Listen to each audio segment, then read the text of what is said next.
কোনো ডিপার্টমেন্ট নেই যেখানে চাকরি আছে, বেতন নাই। তাও আবার একদিন নয়, এক মাস নয়, এক বছর নয়, 40টা বছর, যুগের পর যুগ, 4 যুগ ধরে আমরা কোনো টাকা না পেয়ে মানবেতর জীবন যাপন করছি।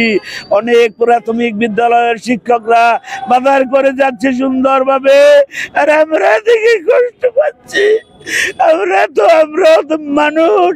যেই দেশে লক্ষ লক্ষ রোহিঙ্গাদের স্থান হয় বিনদেশীয়, সেই দেশে ইবতদায়ী মাদ্রাসার শিক্ষকদেরকে এক মুঠো রিজিকের জন্য কি দুগ্গা চাল জোটে না। 13 সালে 26,193টি রেজিস্টার প্রাথমিক বিদ্যালয় জাতীয়করণ করা হয়, অথচ একটি স্বতন্ত্র ইবতদায়ী মাদ্রাসাও জাতীয়করণ করা হয়নি। আমরা 2020 সালেও 24 দিন এখানে অবস্থান নিয়েছিলাম। লাস্টে যে অবস্থা হয়েছিল আজকে সেই একই আমাদের সাথে গভীর রজনীতে তখন করা হয়েছিল আমাদের উপর নির্যাতন, ঘুমন্ত অবস্থায়। আজকে সেই নির্যাতনের মতো আজকে নির্যাতন করা হলো শাহবাগে। আমার 2 জন মা বোন ওখানে রাস্তার মধ্যে আমি কইছি, মা বোনদের মারিস না, আমাকে মার তোরা। আমার মৃত্যুকে ছেলে করে যদি স্বতন্ত্র ইবতদায়ী মাদ্রাসা জাতীয়করণ করা হয় তাহলে আমি ধন্য মনে করব। আমার 3টি সন্তান, প্রথম মেয়েটি ক্লাস নিউটেনে পড়ে, দ্বিতীয় সন্তানটিকে প্রথম শ্রেণীতে পড়ে, তৃতীয় সন্তান 27 মাস। আমি একটা টাকা দিতে পারি ঠিক মতো, ওদের আবদার পূরণ করতে পারি না। আসার সময় 10টা টাকা, আসার সময় 10টা টাকা আমার ছেলেটা চাইছিল, আব্বা 10টা টাকা দে।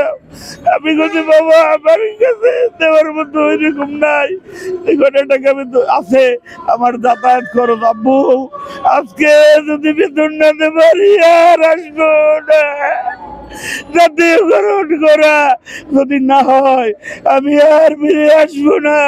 আমি বিবি বাচ্চার কাছে, আমার মা কাঁদতে কাঁদতে গইরে গেছে, আল্লাহর কাছে বলিয়াস কথা, আল্লাহ আমার সন্তানটাকে তুই কি খালি হাতে আনিস না।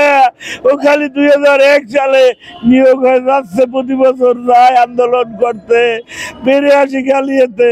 কিন্তু আমাদের সাথে শুধু প্রশাসন এই হচ্ছে ওই হচ্ছে। 2018 নীতিমালা অনুযায়ী বলছে, দীপমণি আপনাদের আর কাঁদতে হবে না, আমরা কানবো ইবতদায়ীর জন্য। কই কোথায় সেই দীপমণি, কই? আমাদের কিছুই তো দিল না। আমরা এই অন্তর্বর্তীকালীন সরকারের কাছে, ডক্টর ইউনূস স্যার এর কাছে আমাদের আকুল আবেদন, আপনি একজন নিরপেক্ষ মানুষ, আমরা চাই আপনি আমাদের এই যে সমস্যা প্রহসন দূর করে, বিশেষ করে জাতীয়করণ করে দিন। আল্লাহ কিয়ামত পর্যন্ত আপনার এবং আপনার পরিবারবর্গ, শিক্ষা ডিপার্টমেন্ট সহ সকল অধিদপ্তরের কর্মকর্তাদের দৃষ্টি আকর্ষণ করে বলছি, আপনারা একটু আমাদের দিকে তাকান, সকল বৈষম্য দূর করুন। একই মায়ের সন্তানের সাথে দ্বিমাতা সুলভ কেন আচরণ, কেন আচরণ? পৃথিবীর এমন কোনো ডিপার্টমেন্ট নেই যেখানে চাকরি আছে, বেতন নাই। তাও আবার একদিন নয়, এক মাস নয়, এক বছর নয়, 40টা বছর, যুগের পর যুগ, 4 যুগ ধরে আমরা কোনো টাকা না পেয়ে মানবেতর জীবন যাপন করছি। অনেক প্রাথমিক বিদ্যালয়ের শিক্ষকরা বাজার করে যাচ্ছে সুন্দরভাবে, আর আমরা দেখে কষ্ট পাচ্ছি। আমরা তো মানুষ। যেই দেশে লক্ষ লক্ষ রোহিঙ্গাদের স্থান হয় বিনদেশীয়, সেই দেশে ইবতদায়ী মাদ্রাসার শিক্ষকদেরকে এক মুঠো রিজিকের জন্য কি দুগ্গা চাল জোটে না।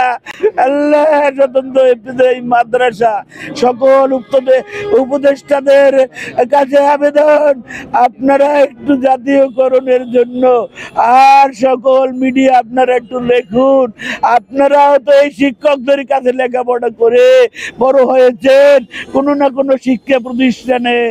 আল্লাহ আল্লাহ মিডিয়া ভাইদেরকে একটু তুমি আল্লাহ তোমার অন্তর চোখ দিয়ে লেখার তৌফিক দান করো, এদের হাতকে আল্লাহ তুমি এদের লেখায় দাঁড় করো। আল্লাহ মেরে আল্লাহ মাদাদ করো। All world our help me, our help me. হামলা করছে কখন এবং কি জন্য? ওখানে আমরা স্মারকলিপি দেওয়ার জন্য পদযাত্রা করে যাচ্ছি যখন, তখন আমাদের শাহবাগ মোড়ে আমাদেরকে ওখানে বাধা দিছে। আমার দুইটা মা বোন আমার সামনে লাগছে দিতে। তখন আমি বলছি বাইরে আমার মায়ের জাত, মায়ের জাত, মা বোন সবাই আছে, তোমরাও তো এই দেশের মায়ের সন্তান। পুলিশ ভাই তুমি আমার প্রায় ছেলের বসি বস, মা ওই মায়ের বুনির মারিস না, তোমার পায়ে পড়ছি। দাড়ি পাকা এক স্যারের সাথে স্যারকে পাও ধরছি, ধরাই আমারে মারেন স্যার, স্যার আমারে মারেন। বিশ্বাস না হলে আপনারা দেখেন।